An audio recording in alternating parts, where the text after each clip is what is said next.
Bem-vindos, senhoras e senhores, a esta droga de canal. Eu sou o Lucas e hoje não tem vinheta, hoje eu só quero conversar com vocês sobre narrativa. Eu havia comentado no último vídeo, no Rage Across New York, que existiam alguns elementos narrativos que seriam legal de trazer dos elementos da literatura, né, da leitura em si, e é uma abordagem, na verdade, que a White Wolf usa bastante e, na minha opinião, ela funciona bem. Não vou falar sobre todos os aspectos que eu uso em mesa, vou usar alguns que são importantes, que eu já errei muito no passado, e eu quero compartilhar as resoluções que eu tive em relação a essas experiências. Então eu separei aqui 8 pontos a serem considerados quando você vai montar e começar a seguir a sua aventura. O primeiro ponto é a preparação. Antes de qualquer coisa para você iniciar a sua aventura, você deve considerar alguns aspectos, principalmente em colaboração com seus jogadores. Então, para você começar a sua preparação, pergunte para os jogadores a disponibilidade de tempo. Assim você pode elaborar uma coisa mais complexa, como uma campanha, ou algo mais curto, como uma one-shot. Então, verifique a agenda, a disponibilidade desses jogadores para a sua mesa de jogo. Pode ser, claro, que a ideia da aventura ela venha antes, você chegue nos seus jogadores e diga: olha, eu tive uma ideia aqui, é assim, assim, assado, o que vocês acham? E aí então começa toda a elaboração. Mas eu sugiro que você faça primeiro essa consulta de horário, porque pode rolar uma frustração de aventuras interrompidas, ou então aquele gostinho de quero mais e você realmente não quer mais pisar naquele campo. Uma vez determinado a cronologia, o formato, né? Se ele vai ser uma one shot, se ele vai ser uma campanha, uma crônica, se vai ser sandbox, se vai ser railroad, isso tudo deve ser determinado. E então você vai seguir para a elaboração da trama em si. Se você já tiver alguma ideia, provavelmente isso já vai estar concreto na sua cabeça, e é nesse momento que você apresenta a ideia para os personagens. Quando você apresenta a ideia, isso evita surpresas. Eu já percebi que não é tão legal assim você lidar com surpresas. Diga do que você quer tratar na aventura, mas não precisa dizer qual é o vilão, qual é o realmente propósito. Você só quer dizer: olha, eu estou aqui bolando uma aventura de investigação, vocês vão ser um bando de policiais, por exemplo, e eu espero personagens assim, com um lado mais investigativo. Vocês podem ou não ter histórias voltadas para as famílias de vocês. Isso tudo vai ser determinado. Isso vai ser imposto para quê? Para dar o clima da aventura. Eu pretendo fazer uma segunda parte desse vídeo falando sobre climatização. Eu já havia comentado, como eu disse lá no vídeo anterior, sobre como os elementos de uma aventura eles podem convergir para que o tema, tudo dentro da aventura, ele não saia do seu propósito, da sua ideia. Importante dizer também que depois disso você tem que consultar os jogadores para ver se existe algum tema sensível que eles não queiram que seja abordados. Existem coisas que você pode usar sutilmente e existem coisas que você não deve usar. Acredite, consulte seus jogadores para ver se existe alguma coisa que os incomoda. E isso entra novamente nessas surpresas.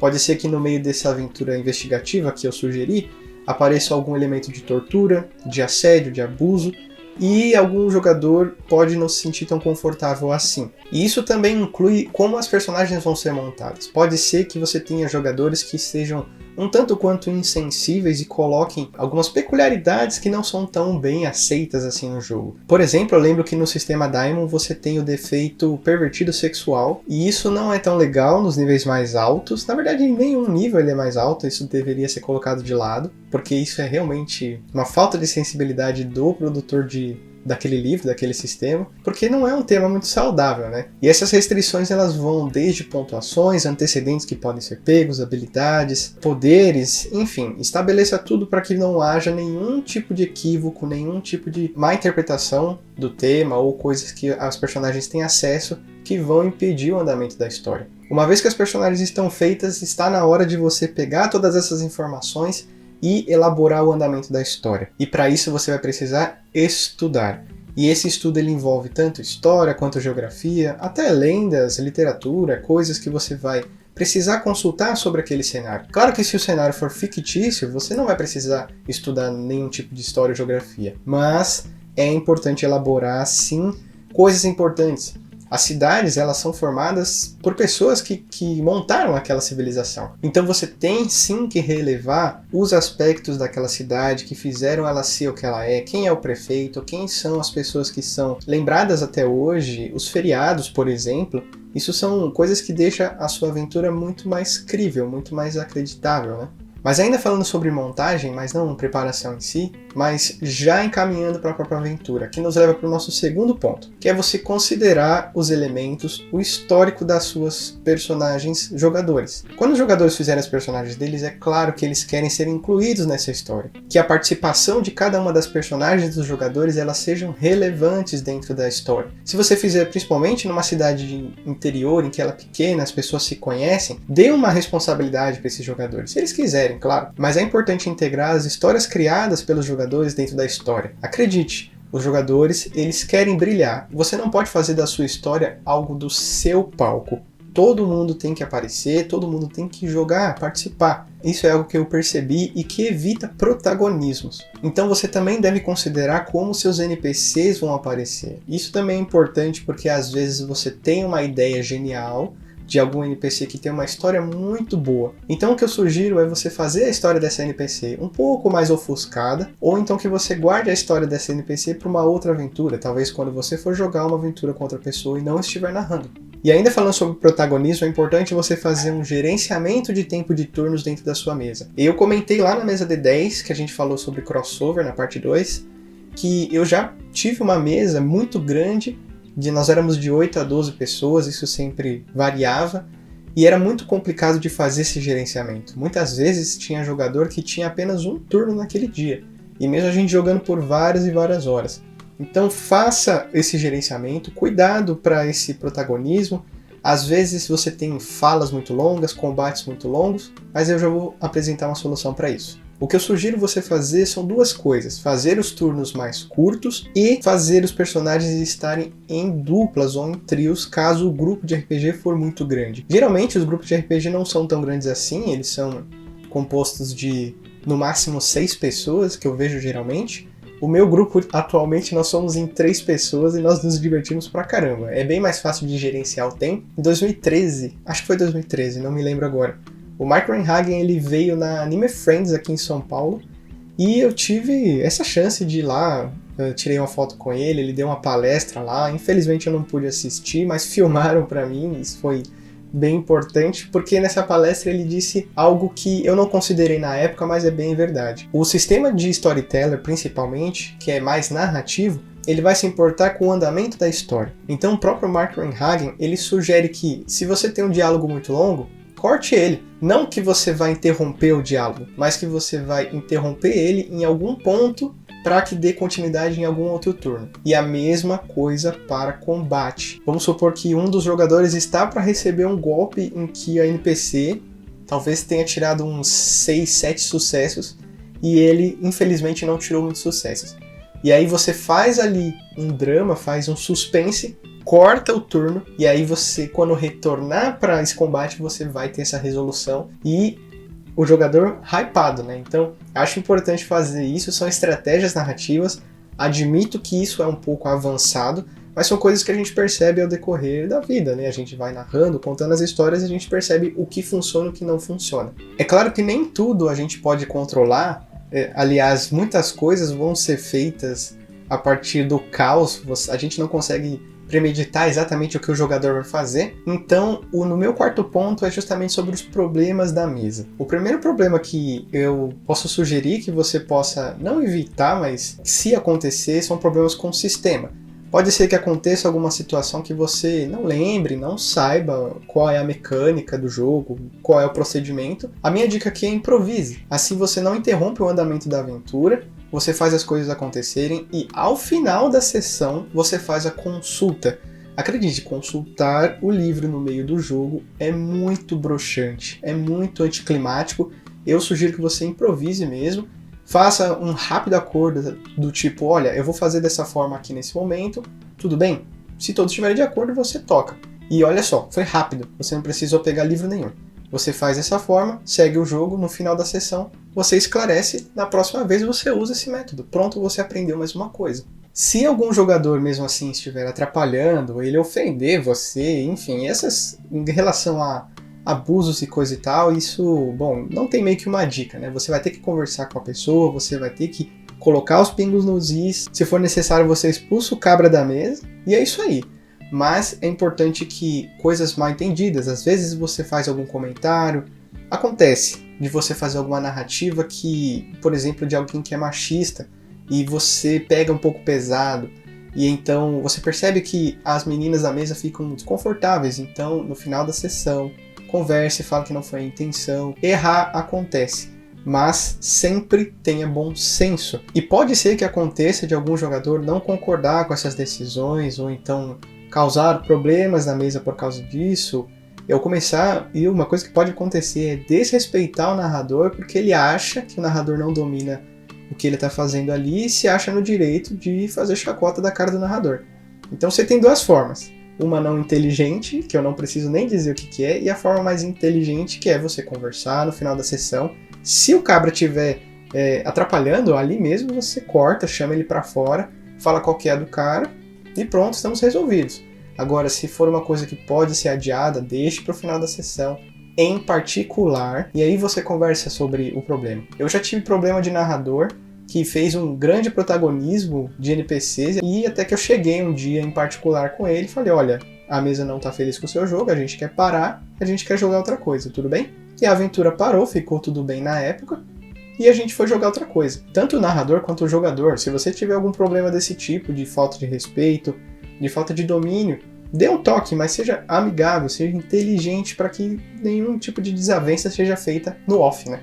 E isso caminha para o nosso quinto ponto, já que eu falei sobre NPCs como protagonistas. É importante também, quando você está narrando, que às vezes um NPC é poderoso demais, às vezes você realmente vê que, putz, eu perdi a mão aqui, esse cara tá muito apelão. Faça de uma forma discreta, mais uma vez, uma coisa um pouco mais avançada, mas faça de uma forma mais discreta, uma forma desse NPC não subjugar o jogador, ou então que subjugue de uma forma que não seja fatal. Então, se for necessário você fazer um tipo de sacrifício de um NPC para o bem da aventura, faça. Faça porque vale a pena, todos vão se divertir e é só um NPC. E o meu sexto ponto é justamente a referência.